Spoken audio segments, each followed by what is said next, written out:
I know that it's time for an opening comment from All right, well, Bud Shaw. Go thanks, ahead, Bud. Les. You know, there's a video of Kareem Hunt being stopped for speeding, and you can find it online if you want. A year or so after Hunt went through alcohol and anger management counseling, police found a small amount of what they believe is marijuana and an open container of vodka. It was noon. Hunt admits he'd flunk a drug test if the NFL administered one on that day in the video.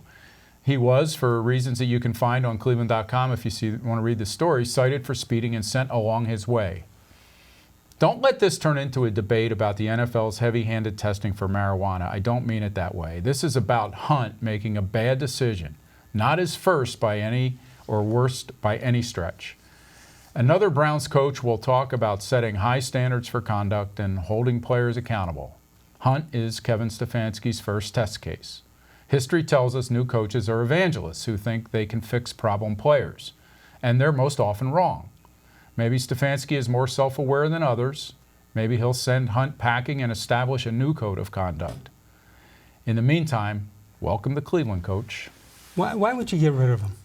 Why would you get rid of him? Because you want to establish with people that you're not putting up with this nonsense. How about you're not putting up with guys being stopped and telling the police officer, sorry, it's my off season, I was having fun.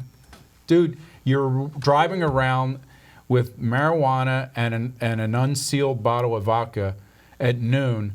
They smell marijuana in the car, according to the report. They think they smell alcohol on your breath. I don't care if it's the off season or not. When you're Kareem Hunt, that's not a great look. And I think the NFL will probably have something to say about it now.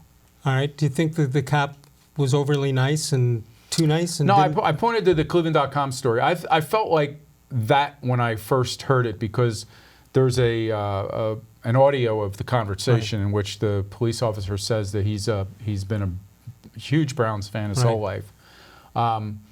In listening to the police chief of Rocky River explain how they handle these things and what they look for, it makes more sense to me that he decided that they weren't going to get him out of the car. Have you ever pulled the I'm a Bud Shaw? No. Yeah. You haven't pulled the Bud Shaw card?